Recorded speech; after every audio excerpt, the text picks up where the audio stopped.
Hello friends, welcome to our agency hub. दोस्तों, आज हम 2019 का जो यूपीपीएससी का प्रीलिम्स जीएस 1 का पेपर है उसका पार्ट 2 करेंगे, जिसके अंतर्गत हम 51 से लेकर 100 तक के सवालों को देखेंगे। इससे पहले हमारे पार्ट 1 में 1 से लेकर 50 तक के सवाल कवर किए गए थे। चलिए दोस्तों, समय बिना वेस्ट किए हम स्टार्ट करते हैं। सबसे पहला जो सवाल है 51 नंबर, उसको देखते हैं। नॉट करेक्ट पूछा गया है यहाँ पर, तो आप ध्यान रखेंगे। हैबियस कॉर्पस, जिसको हिंदी में बंदी प्रत्यक्षीकरण कहते हैं। मैंडमस, परमादेश, प्रोहिबिशन, प्रतिषेध, को वारंटो, अधिकार परीक्षा। इसका पूछा गया कि कौन किससे मैच नहीं है। तो साथियों, यहाँ पर जो सी है प्रोहिबिशन, ये टू बी सर्टिफाइड से मैच नहीं है। Habeas corpus, to have the body, जो बंदी प्रत्यक्षीकरण, इसमें कोर्ट पता होगा आपको कि 5 प्रकार के रिट हैं। इसमें बंदी प्रत्यक्षीकरण में कोर्ट निर्देश देता है कि जो भी बंदी है उसको सामने प्रत्यक्ष हाजिर किया जाए, तो यानी कि बॉडी इसमें जुड़ेगा। मैंडमस मतलब परमादेश यानी कमांड करना, तो ये सही है। को वारंटो मतलब अधिकार परीक्षा, ये पूछा जाता है कि किस अधिकार से आप इस कार्य को कर रहे हैं, तो बाय व्हाट अथॉरिटी, तो यहाँ पर ये जुड़ता है। प्रोहिबिशन का टू बी सर्टिफाइड नहीं है, इसलिए इसका आंसर जो होगा वो हो जाएगा C. Who said India is a quasi federal state, किसने कहा है कि भारत जो है वो अर्धसंघात्मक राज्य है, तो साथियों इसका आंसर होगा डी, केसी वियर ने कहा है। 53 नंबर क्वेश्चन है कि आर्टिकल 162 जो है संविधान का, भारत के संविधान का, उसमें किसके बारे में सही है, कौन सा इसमें सही है। Executive power of state, condition of governor office, ये भी नहीं है। Term of the office of governor, ये भी नहीं है। इसका जो सही जवाब है वो है extension of executive power of state. आप पॉलिटी पढ़ते होंगे तो उसके अंदर आर्टिकल से रिलेटेड सवाल है, तो इससे आप आइडिया लगा सकते हैं कि आर्टिकल से रिलेटेड सवाल भी पूछे जाते रहे हैं पॉलिटी में। साथ में हम नेक्स्ट सवाल देखते हैं 54 नंबर, जो कि अकाउंटिंग पूछ रहा है कि किस साल अकाउंटिंग जो है वो अलग कर दिया गया था ऑडिटिंग से कैग के लिए। कैग आप पढ़ते हैं, कंट्रोलर एंड ऑडिटर जनरल, जो भारत के आर्टिकल 1 संविधान के आर्टिकल 148 में जिनके बारे में लिखित है, यह संवैधानिक संस्था है। तो ये कब अलग हुआ और उसके बाद से केवल ये ऑडिटिंग करती है गवर्नमेंट की, तो इसका सही जवाब है सी, 1954 का जो सही जवाब है वो है 1976।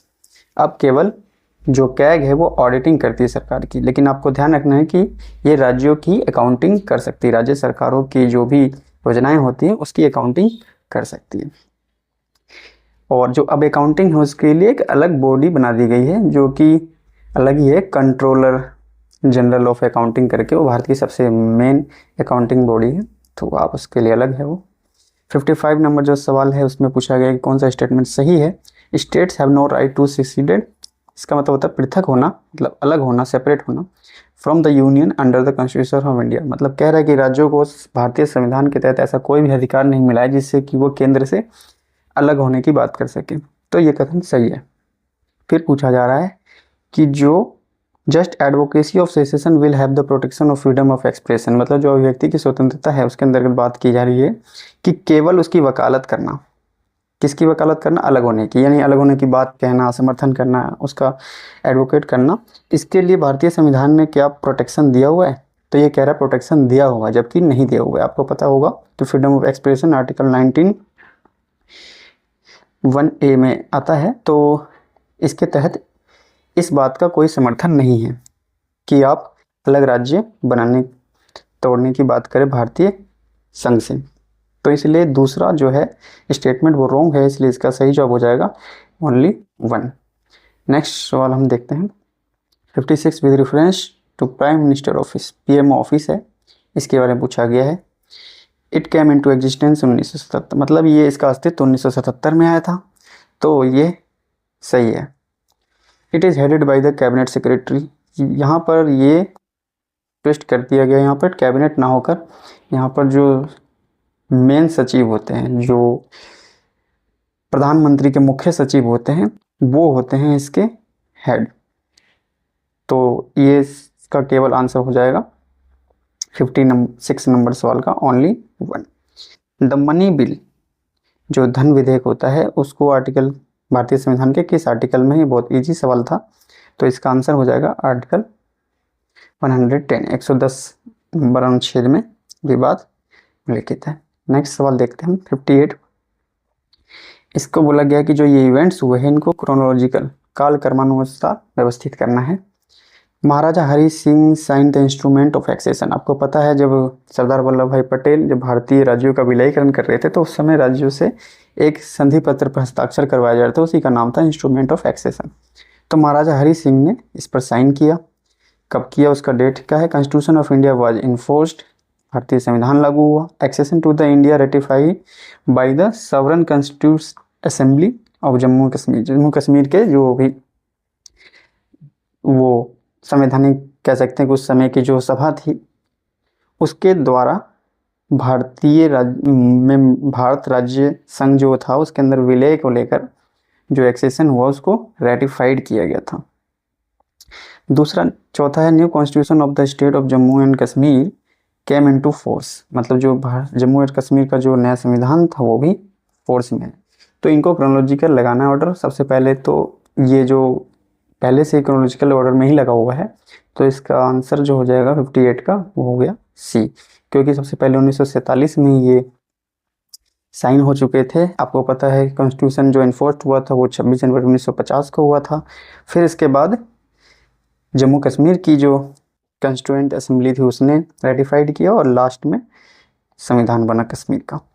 नेक्स्ट 59 नंबर जो सवाल है, कौन सा नॉट करेक्टली मैच्ड है? आप हमेशा जब भी इस पेपर सॉल्व करें तो आप इन चीज़ों का ध्यान रखें और सबसे पहले क्वेश्चन में ये चीज़ मार्क कर लें कि नॉट करेक्टली पूछा गया है, उसके बाद आपको प्रॉब्लम नहीं होगी। पब्लिक हेल्थ एंड सैनिटेशन, मतलब जो सार्वजनिक स्वास्थ्य और स्वच्छता से रिलेटेड मुद्दे हैं वो किस लिस्ट में जाते हैं? आपने पढ़ा होगा state list, union list, concurrent list, तो ये पूछा गया है। तो पब्लिक हेल्थ एंड सैनिटेशन जो है वो स्टेट लिस्ट का मुद्दा है, तो ये बात सही है। फिर सेंसस यानी जनगणना जो है यूनियन लिस्ट का मुद्दा है, तो ये भी सही है। फिर allocation of seats in the council of states, मतलब जो राज्यसभा में सीटों का आवंटन है वो कैसे दूसरी अनुसूची में है, तो दोस्तों ये नहीं है। एंटी डिफेक्शन जो दल बदल से रिलेटेड कानून था उसके बारे में है कि दल बदल किस में है, तो 10वीं अनुसूची में सही है। दोस्तों जो राज्यसभा में आवंटन है सीटों को लेकर वो 4th शेड्यूल में है, तो आप ध्यान रखिएगा 4th शेड्यूल में है। आपका रिवीजन भी साथ के साथ ही करते चलेंगे। नेक्स्ट 16 नंबर जो सवाल है उसमें असर्शन रीजन का है कि कथन दिया हुआ है the supreme court of India has exclusive jurisdiction regarding constitutional validity of central law. मतलब जो भी कॉन्स्टिट्यूशन से रिलेटेड, कॉन्स्टिट्यूशन के वैलिडिटी से रिलेटेड जो भी केंद्रीय कानून होंगे उसका विशेष न्यायाधिकार क्षेत्र सुप्रीम कोर्ट का है। तो ये बात बिल्कुल सही है, क्योंकि संविधान का रक्षक कहा जाता है सुप्रीम कोर्ट को, तो उसके पास विशेष न्यायाधिक क्षेत्र है। कारण दिया गया है कि the supreme court is the guardian of the Indian constitution. The supreme court is the guardian of the Indian constitution, तो कथन ये भी सही है। तो इसलिए आंसर तो इससे रिलेट होके ही कारण दिया गया है, तो इसलिए इसका जो सही जवाब हो जाएगा वो हो जाएगा ए, 60 का A. 61 with reference to panchayat which of the statement is correct.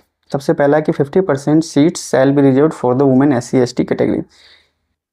तो दोस्तों इसमें 50% नहीं 1/3 सीट्स अब रिजर्व किया गया था। यहाँ पे डाटा का करेक्टनेस ठीक करना होगा। ग्राम सभा is a body consisting of all person living in the village, तो ये भी गलत है, क्योंकि ऑल पर्सन नहीं होते हैं। जो भी इलेक्टोरल रोल में पंजीकृत होते हैं, रजिस्टर्ड होते हैं, वही लोग ग्राम सभा के सदस्य होते हैं, तो ये भी सही नहीं है। There will be a panchayat at intermediate level, तो ये बात सही है। त्रिस्तरीय पंचायत की बात थी, तो बीच में एक इंटरमीडिएट लेवल पर भी पंचायत है, तो इसलिए 61 का जो सही जवाब हो जाएगा वो हो जाएगा डी। नेक्स्ट देखते हैं नेशनल पंचायती राज डे कब मनाया जाता है। तो साथियों ये 24 अप्रैल को मनाया जाता है, ये फैक्चुअल है, आपको ध्यान रखना है। नेक्स्ट हम आगे बढ़ते हैं। How many items are there in the 11th schedule of the constitution of India. आपको पता है 11वीं अनुसूची और 12वीं अनुसूची जो है हमारे लोकल बॉडीज के गवर्नेंस से जुड़ी हुई है। 11वीं अनुसूची इसमें पंचायती राज सिस्टम से संबंधित चीज़ें हैं, तो इसका जो सही आंसर है वो है टोटल आइटम्स इसमें 29 सब्जेक्ट्स जुड़े हुए हैं। 64 नंबर क्वेश्चन देखते हैं। The provision of the 6th schedule of Indian constitution are applicable in the which of the following states. तो दोस्तों इसमें से कौन से स्टेट में छठी अनुसूची जो है एप्लीकेबल होती है? तो इसका जो सही जवाब है वो होगा ए, त्रिपुरा। आपको ध्यान रखना होगा कि इसमें 4 राज्य आते हैं। अगर आप शॉर्टकट में चाहें तो आप ऐसे याद भी कर सकते हैं। अमेत्रिमी हमने तो ऐसे ही याद किया है और आज तक नहीं भूल पाए हैं, तो आप लोग भी इस तरीके से शॉर्टकट याद कर सकते हैं। असम, मे से मेघालय, त्रि से त्रिपुरा, मी से मिजोरम, अमेत्रिमी शॉर्टकट एब्रिविएशन है, ये आपके लिए काम करेगा। नेक्स्ट सवाल देखते हैं। The environmental Kuznets curve show the relationship between per capita GDP and environmental loss. What is the shape of environmental Kuznets curve. जो कुजनेट्स कर्व है, मतलब जो वक्र है, ये एक कह सकते हैं इकोनॉमिस्ट थे साइमन कुजनेट्स। जो साइमन कुजनेट्स थे उनके नाम पर ही ये वक्र का नाम रखा गया है। आपको पता है वक्र कई प्रकार से होते हैं, कर्व, वी, के, यू, इन्वर्टेड यू, इस तरीके की शेप्स होती है। तो इसमें मेनली शेप्स पूछा गया है कि ये जो कर्व है कैसे बताता है। तो जो कुजनेट्स कर्व वो सबसे पहले इकोनॉमिक के क्षेत्र में आया था कि जैसे जैसे देश का विकास होता है वैसे वैसे सामाजिक असमानता भी बढ़ती जाती है। इसको लेकर समाज और आर्थिक विकास में रिलेशनशिप दिखाया था कुजनेट्स कर्व के माध्यम से, लेकिन आगे चलकर बाद में इसको एनवायरनमेंट के साथ जोड़ दिया गया, इसलिए ये एनवायरनमेंट कुजनेट्स कर्व हो गया। ठीक है दोस्तों, तो इसका जो सही जवाब है वो होगा answer A, inverted U shape. इसका मतलब हो गया कि ये इन्वर्टेड यू ऐसा होता है। इसका मतलब ये होगा कि जैसे जैसे हम आर्थिक विकास करेंगे वैसे वैसे प्रदूषण का लेवल बढ़ता जाएगा, फिर एक टर्निंग पॉइंट आएगा और लास्ट फेज में क्या होगा कि जब लोग जागरूक हो जाएंगे और लोगों का आर्थिक विकास बेहतर हो जाएगा तो पोल्यूशन फिर से अपने आप कम होने लगेगा ड्यू टू अवेयरनेस। तो इस प्रकार से ये जो एनवायरमेंटल कुजनेट्स कर्व है वो जीडीपी और एनवायरमेंट लॉस के बीच में इन्वर्टेड यू शेप दिखाता है। ठीक है दोस्तों, नेक्स्ट क्वेश्चन की ओर बढ़ते हैं। 66 with reference to the function of public sector in India which of the following is the correct. मतलब पब्लिक सेक्टर सार्वजनिक क्षेत्र में भारत के संदर्भ में हमें सवाल देखना है कि क्या क्या प्रोवाइड पब्लिक यूटिलिटी रिसोर्सेज। तो पब्लिक सेक्टर में ये होता है कि जो भी सार्वजनिक उपयोगिता के संसाधन हैं उसका हमें प्रोवाइड कराया जाता है। To build social and economic overhead capital, मतलब जो भी सामाजिक और आर्थिक रूप से ज़रूरत है बुनियादी चीज़ें जैसे बिजली, सड़क, पुल, पानी वगैरह, इन सब की भी व्यवस्था करती है पब्लिक सेक्टर जो होती है। To ensure balance regional and sectoral growth, मतलब कि क्षेत्रीय और जो भी स्थानीय लेवल पे जो असंतुलन है उसको बैलेंस करने का भी प्रयास करती है, उनकी वृद्धि में भी। तो ये भी बात सही है। टू परस्यू इगैलिटेरियन गोल्स, मतलब जो भी समानतावादी जो लक्ष्य होती है उसको प्राप्ति के लिए भी कार्य करती है पब्लिक सेक्टर। तो ये भी बात सही। इस प्रकार से इसका जो सही जवाब हो जाएगा वो हो जाएगा सी, चारों। अब नेक्स्ट सवाल देखते हैं हम। 67 मल्टी डायमेंशनल पॉवर्टी इंडेक्स जो MPI है, पता होगा आपको दोस्तों, ये गरीबी सूचकांक होती है जो कि बहुआयामी गरीबी सूचकांक कहलाती है। इसको UNDP और OPHI कह सकते हैं, Oxford poverty and human development initiative, ऐसे करके इसका फुल फॉर्म है। इनके द्वारा ये जारी किया जाता है MPI को।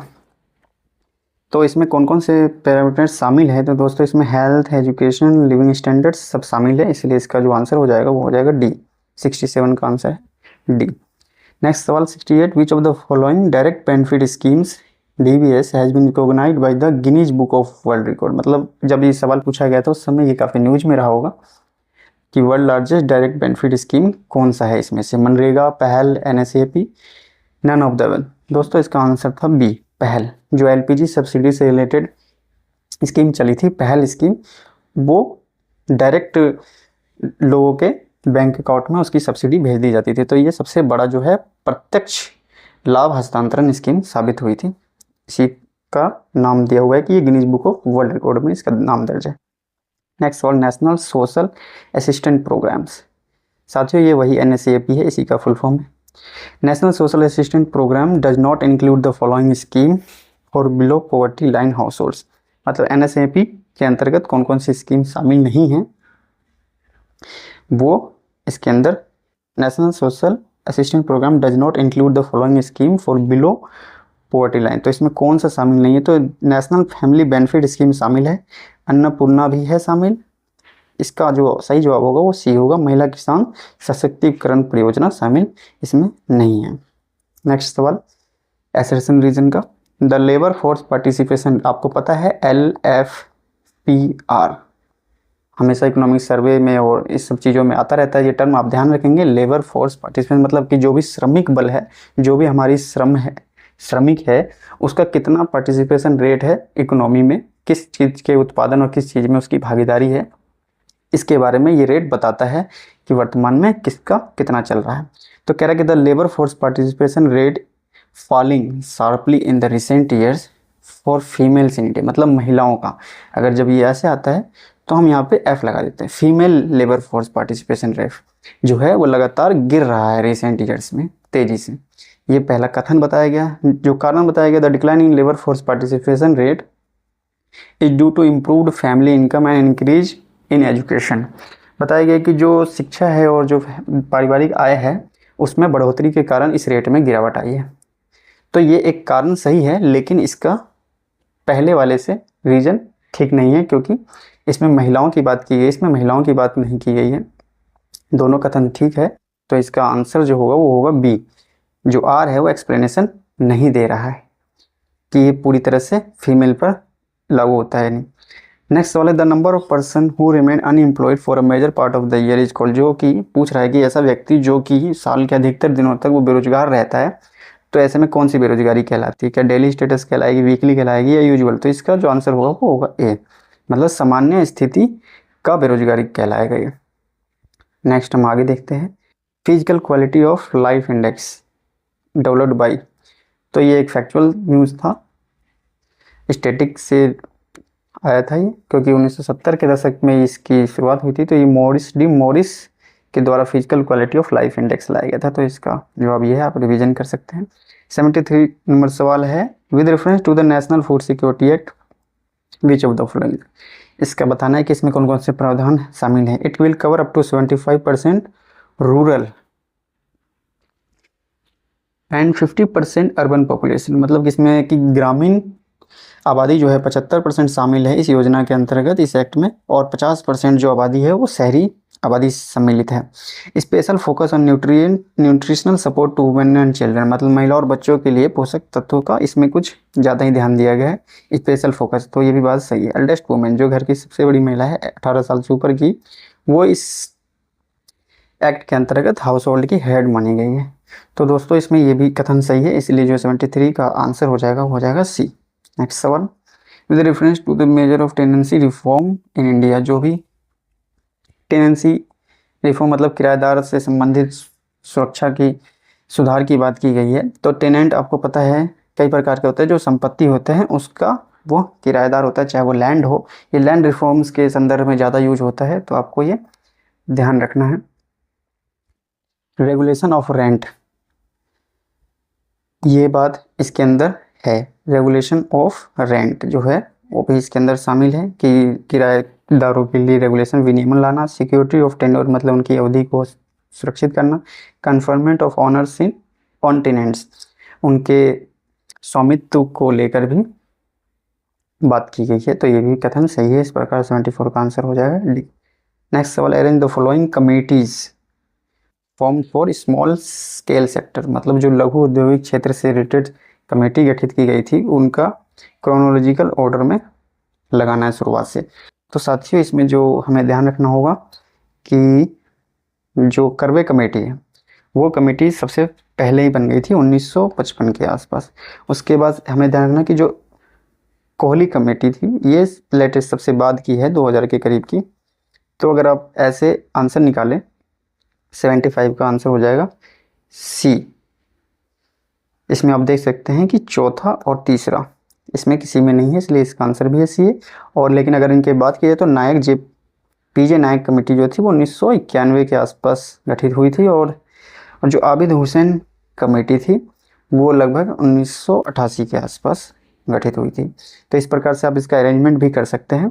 नेक्स्ट सवाल की ओर बढ़ते हैं।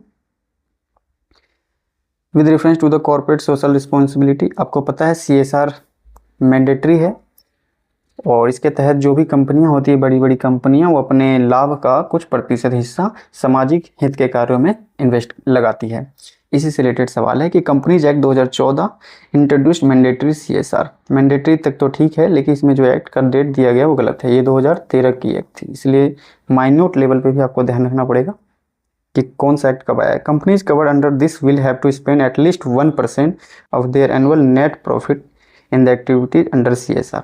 तो 1% ना होकर इसका जो आंसर होगा 2% है। वो कंपनियों के 2% कम से कम, एटलीस्ट कम से कम 2% तक जो एनुअल उनका वार्षिक लाभ होता है उसमें 2% तक कम से कम CSR के कार्यों में खर्च करना है। तो इस तरीके से जो इसका आंसर हो जाएगा नेदर, क्योंकि इसमें कोई भी जवाब सही नहीं है। नेक्स्ट सवाल, विच of the following is a nodal institution for implementation of sustainable development goal. जो भी सतत विकास के लक्ष्य हैं भारत में, उसको प्राप्त करने के लिए मुख्य संस्था कौन है? तो इसका जो सही जवाब है वो है नीति आयोग। आपको ध्यान रखना है, सतत विकास के लक्ष्यों के लिए नीति आयोग एक रिपोर्ट भी जारी करता है इसके नाम पर। 78 नंबर सवाल देखते हैं। What happens when some charge is placed on a shop. अब साइंस से रिलेटेड न्यूज़ आ रहे हैं इसमें। सम चार्ज का मतलब जो आयनीकृत होते हैं चार्ज, आप जानते हैं, प्लस माइनस तरीके के कुछ चार्ज होते हैं, इलेक्ट्रिसिटी के द्वारा भी एनर्जी होती है। तो अगर उसको हम एक साबुन के बबल पे लगाएंगे तो क्या होगा? क्या उसका जो रेडियस है, जो त्रिज्या है, वो बढ़ जाएगी, त्रिज्या घट जाएगी, ये बबल फूट जाएगा, इस तरीके की चीज़ें पूछे तो इसका जो त्रिज्या है वो बढ़ जाएगा। और ज़्यादा लगाते जाएंगे चार्ज, तो इसमें सम चार्ज बोला है, व्हेन सम चार्ज, ज़्यादा लगाएंगे तो फूट भी जाता है, लेकिन शुरुआत में ये बढ़ता है। The phenomena used in optical fibre for transmission of light energy. Light energy के हस्तांतरण मतलब ट्रांसमिशन के लिए ऑप्टिकल फाइबर जो है, इसमें से कौन सा फेनोमेना यूज करता है? तो दोस्तों इसमें जो फेनोमेना यूज होता है वो होता है पूर्ण आंतरिक परावर्तन। इसको हिंदी में कहेंगे पूर्ण आंतरिक परावर्तन। आप ध्यान रखेंगे स्टैटिक।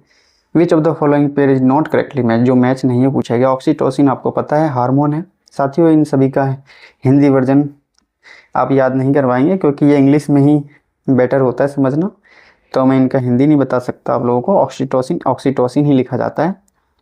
तो ये एक प्रकार का हार्मोन हो गया।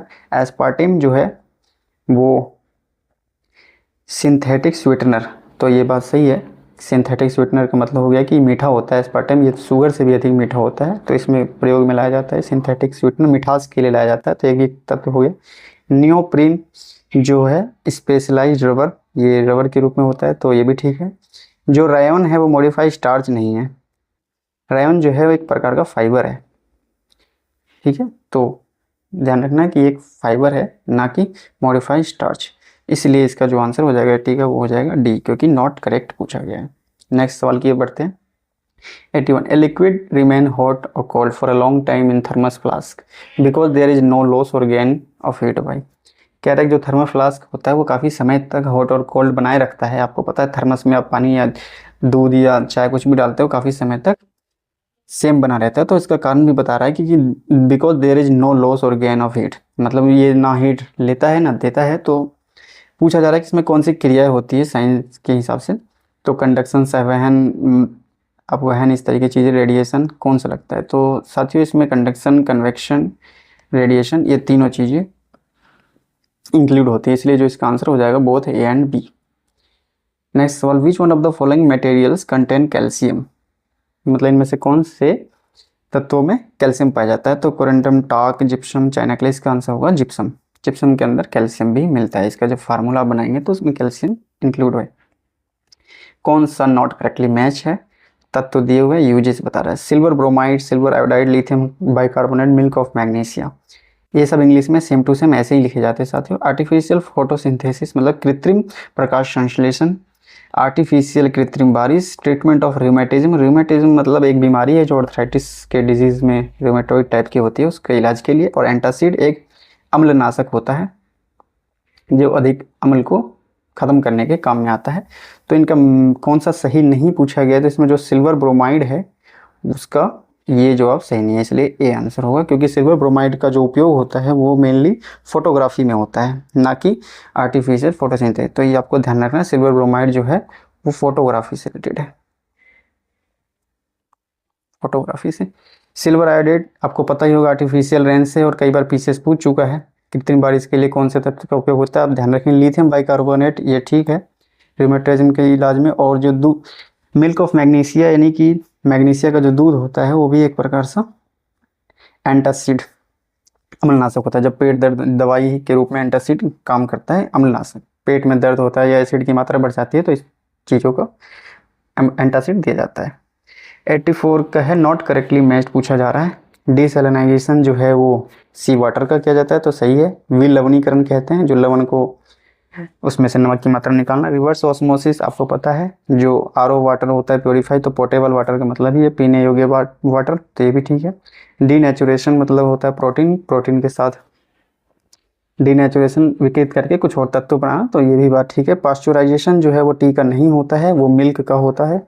आपको पता होगा लुई पास्चर के नाम से पाश्चरीकृत करके दूध आता है। जब आप मार्केट से पैकेट वाला दूध लेंगे तो उस पर लिखा रहता है पास्चुराइजेशन वाला दूध, ऐसे करके लिखा होता है, तो ये इसी से रिलेटेड है। 85 नंबर जो सवाल है वो पूछ रहा है कि एग्जाम्पल ऑफ हर्बिसाइड, मतलब जो कीटनाशक उसमें से कौन सा है, तो आपको आंसर बताना है। पोटेशियम परमैंगनेट ब्लीचिंग पाउडर, इसका जो आंसर है वह है सोडियम क्लोरेट। ये एक प्रकार का हर्बिसाइड है, मतलब कीटनाशक है, इसको प्रयोग करने से कीटनाशक होते हैं। The gas which is emitted, मतलब निकलता है कहाँ से, धान के खेतों से। Paddy field increase the earth temperature, जो कि पृथ्वी के तापमान को बढ़ा रही है, तो उसका जो सही जवाब होगा वो हो जाएगा 86 का साथ मीथेन।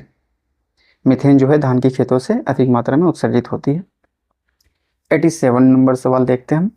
इसमें मिलान करना है और ये सभी तत्व हैं, इनको ध्यान रखना है हमें। केवलर क्या है ये पूछा गया है। केवलर दोस्तों एक सिंथेटिक फाइबर है, तो आपको ध्यान रखना सिंथेटिक फाइबर है। टैक्सोल क्या है, एक प्रकार से ये एंटी कैंसर की दवाई है।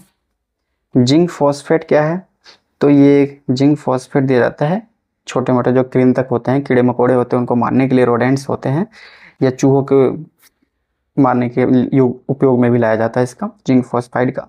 तो जो लास्ट में बताया नाइट्रोसेलुलोज, ये एक्सप्लोसिव के रूप में उपयोग होता है। इसके उपयोग कई क्षेत्रों में है लेकिन एक्सप्लोसिव से ही यहाँ पे जुड़ेगा, तो इसलिए जो इसका आंसर हो जाएगा 87 का वो हो जाएगा B.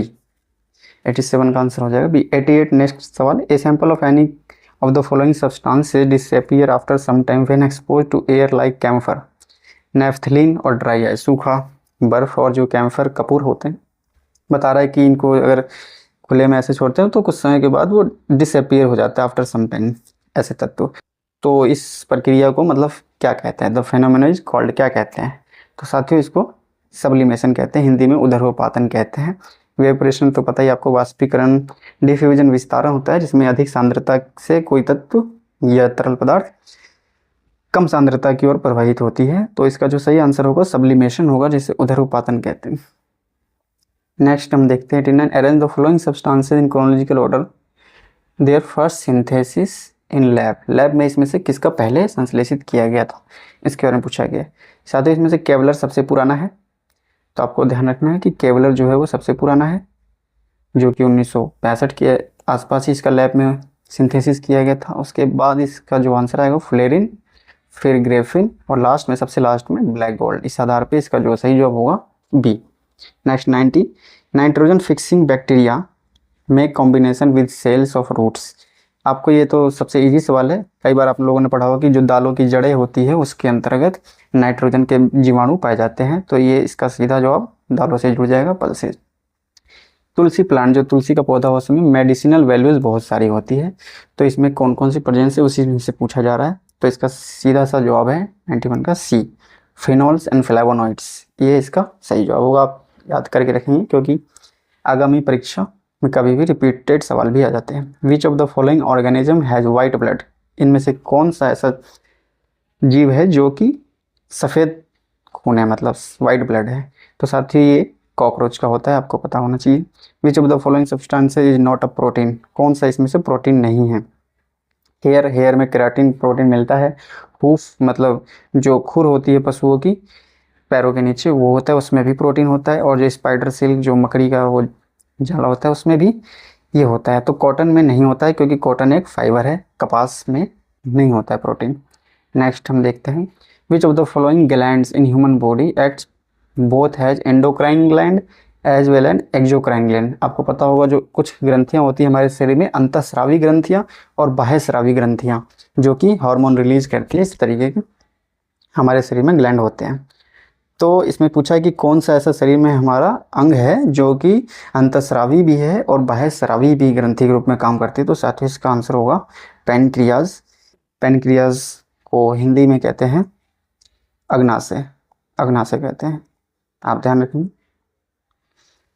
95 number one, national family health survey जो है NFHS 5 डज नॉट इंक्लूड, ये सर्वे होता है हेल्थ से रिलेटेड। इसमें पूछा गया कौन सा इसमें शामिल नहीं है, तो हाई ब्लड प्रेशर शामिल था, डायबिटीज़ शामिल था, रजिस्ट्रेशन ऑफ डेथ भी शामिल था। इसमें HIV टेस्ट से रिलेटेड चीज़ें शामिल नहीं थी। तो ये उस समय के करंट से भी सवाल आ सकते हैं, तो आपको ध्यान रखना है कि आगामी NFHS से रिलेटेड जो डाटा होते हैं उन पर भी ध्यान दें।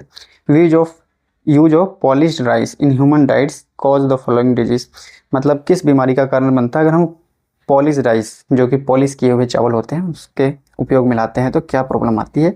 तो साथियों पॉलिश राइस जो चावल के ऊपर से पॉलिश करके, उससे कारण क्या होता है कि जो न्यूट्रिशन होते हैं वो उससे रिमूव हो जाते हैं, हट जाते हैं, जिसके कारण जो बीमारी है वो बेरी बेरी होता है, क्योंकि इसमें B6 की कमी हो जाती है और B6 की कमी से बेरी बेरी रोग होता है। इसलिए इसका जो सही जवाब हो जाएगा वो हो जाएगा A। फिर विच of the following pair is not correctly match, तो विटामिन और रिसोर्स मिलाना है इनको साथ में, तो कौन सा जो है नहीं मैच करता है। तो इसका सही जवाब जो हमें ढूंढना है वो है B6 राइस ब्रान ऑयल, जो जानते होंगे आप, पोहा होता है, चिवड़ा होता है, उसका जो तेल होता है, ये तो सही जवाब है, उसमें अच्छी मात्रा में फाइबर होता है।